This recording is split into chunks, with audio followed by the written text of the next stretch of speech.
స్వామివారు భక్తులకి ఎవరెవరికి ఏమేమి అనుగ్రహం చేస్తారో మనకు తెలియదు. ఒక్కొక్క భక్తుడికి స్వామివారు ఏదో విధంగా అనుగ్రహం చేసి ఉంటారు. ప్రతి భక్తుడి దగ్గర ఒక కథ ఉంటుంది, స్వామివారు తనకి ఇది చేశారని. ఇప్పుడు కొండ మీద 70,000 మంది భక్తులు ఉంటే మీరు వెళ్ళి వాళ్ళని పలకరిస్తే 70,000 కథలు దొరుకుతాయి మీకు.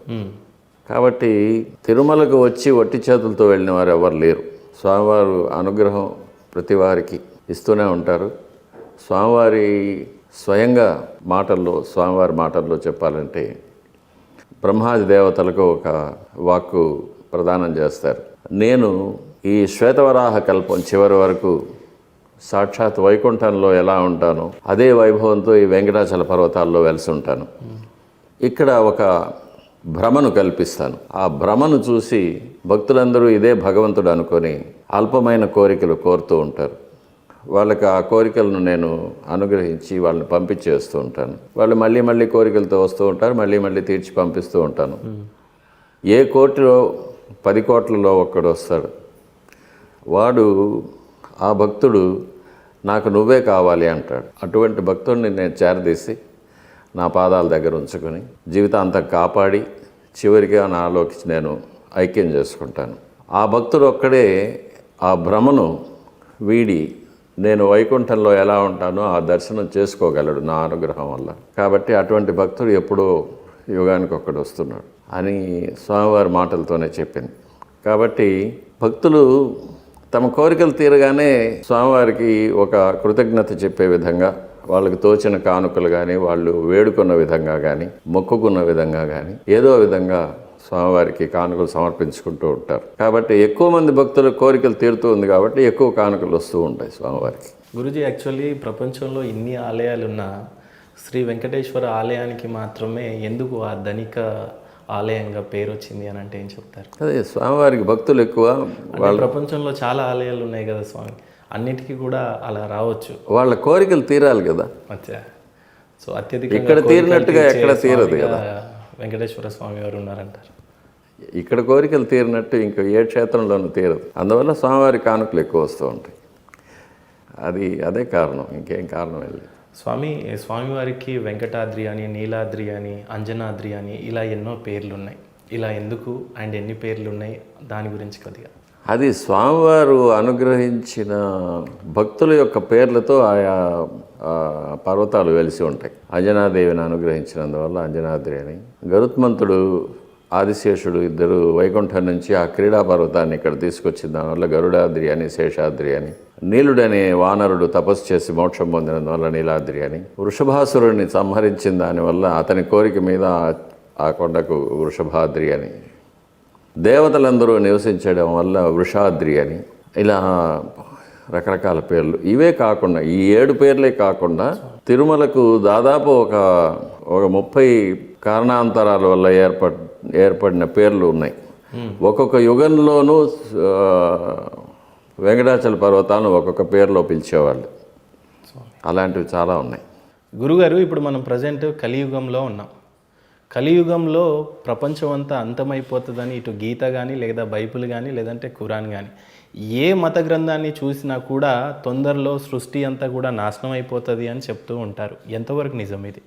కలియుగంతో అంతం కాదు, యుగం అంతమవుతుంది అంతే. ప్రపంచం అంతం కాదు. కలియుగం అంతమవుతుంది, మళ్ళీ కృతయుగం ప్రారంభమవుతుంది. కలియుగాంతంలో 7/6 మంది చనిపోతారని, 7/1 మాత్రం బ్రతుకుతారని, అది పుణ్యాత్ములు, యోగులు, సిద్ధులు, మహర్షులు, ఆధ్యాత్మిక చింతన, నిజమైన ఆధ్యాత్మిక వేత్తలు, దైవభక్తులు, వీళ్ళు మాత్రం జీవిస్తారని, వీళ్ళతోనే కృతయుగం మళ్ళీ ప్రారంభమవుతుంది. ఓకే స్వామి, ఇప్పుడు బైబిల్ ప్రకారంగా చూసినా, ఖురాన్ ప్రకారంగా చూసినా ఈ భూమి అనేది దేవుడు అనేవాడు సృష్టించాడు, ఈ ఆకాశాన్ని కూడా దేవుడే సృష్టించాడు అని అంటారు. వాళ్ళ గ్రంథం ప్రకారంగా మొదటి మానవుడు ఆదాము, హవ్వ అని అంటారు. సో మన గ్రంథం ప్రకారంగా మొదటి మానవుడు ఎవరు, ఆకాశాన్ని సృష్టించింది ఎవరు, భూమిని సృష్టించింది ఎవరు అని అంటే ఏం చెప్తారు? పంచభూతాలు కూడా మహావిష్ణువు నుంచే ఉద్భవించిందని ఉపనిషత్తులు చెప్తుంది. తర్వాత బ్రహ్మ మానస పుత్రుడుగా పుట్టిన మను అనే దేవత, అతని సంతతి వారు మానవులు అంటారు. అలా మనువులు ఒక్కొక్క మన్వంతరంలో ఒకరొకరు వస్తారు, వారి సంతతి వారు భూమిలో ఉంటారు అన్నమాట. అతను ప్రజాపతులు అంటారు వాళ్ళని, వాళ్ళ నుంచే మానవులు సృష్టింపబడుతూ ఉంటారు. ఏడుకొండలవాడ వెంకటరమణ గోవింద గోవింద అని అంటారు. అలాగే ఆపద మొక్కలవాడ వెంకటరమణ గోవింద గోవింద అని అంటూ ఉంటారు. వీటికి ఉన్న అర్థాలేంటి స్వామి? ఆపద మొక్కుల వాడంటే స్వామివారు ఇప్పుడు మనం తిరుమలలో చూస్తూ ఉంటాం, నిలువు దోపిడి అని ఒక ప్రార్థన ఉంటుంది. ఒకరు చావు బతుకుల్లో ఉన్నప్పుడు, లేక ఏదైనా అత్యంత కష్టమైన పరిస్థితుల్లో ఇంకా తీర్చుకోలేమనే పరిస్థితుల్లో ఉన్నప్పుడు, అలాంటప్పుడు ఇంకా అన్నిధా శరణం నాస్తి త్వమేవ శరణం మమ అని స్వామివారిని పాదాలు పట్టుకుంటారు, ప్రార్థన చేసుకొని నాకు ఈ కష్టం తీరిందంటే ఇప్పుడు నా ఒంటి మీద ఏది ఉందో అవన్నీ కూడా నీకు కానుకగా ఇచ్చేస్తానని మొక్కుకుంటారు. అలాంటి సమయంలో వారి కష్టాలు తీరిపోతుంది. అప్పుడు వాళ్ళ ఒంటి మీద ఏదేది ఉన్నాయో, నగలు కానీ, చీర కానీ, మాంగళ్యం కూడా, తాళిబొట్టు కూడా స్వామివారికి తీసుకొచ్చి సమర్పణ చేసేస్తారు. కొత్త తాళిబొట్టు చేసుకొని లోపల వచ్చి స్వామివారిని దర్శనం చేసుకున్న తర్వాత హుండీ దగ్గర వచ్చి కొత్త తాళిబొట్టు ముందు వేసుకొని తర్వాత పాత తాళిబొట్టు తీసి హుండీలో వేసేస్తారు. అది ఆపద మొక్కల వాడు అనేది. ఆపద సమయంలో ఇంకెవ్వరూ ఏమీ చేయలేని సమయంలో స్వామివారిని శరణం అంటారు, అదే ఆపద మొక్కలు. గోవింద అనేది సంస్కృత పదంలో గోవింద అన్నప్పుడు గోవిందుడు అన్నవాడు వేదాలను రక్షించినవాడు అని అర్థం దానికి. అది కృష్ణావతారంలో స్వామికి, కృష్ణ పరమాత్మకు అది సార్థకంగా గోవింద అని వచ్చింది. కానీ సహస్రనామంలో గోవిందనామం మొదటి నుంచే ఉంది, అది వేదాలను రక్షించిన వాడని. కృష్ణ పరమాత్మగా గోవింద అంటే గోవులను పాలించిన వాడని.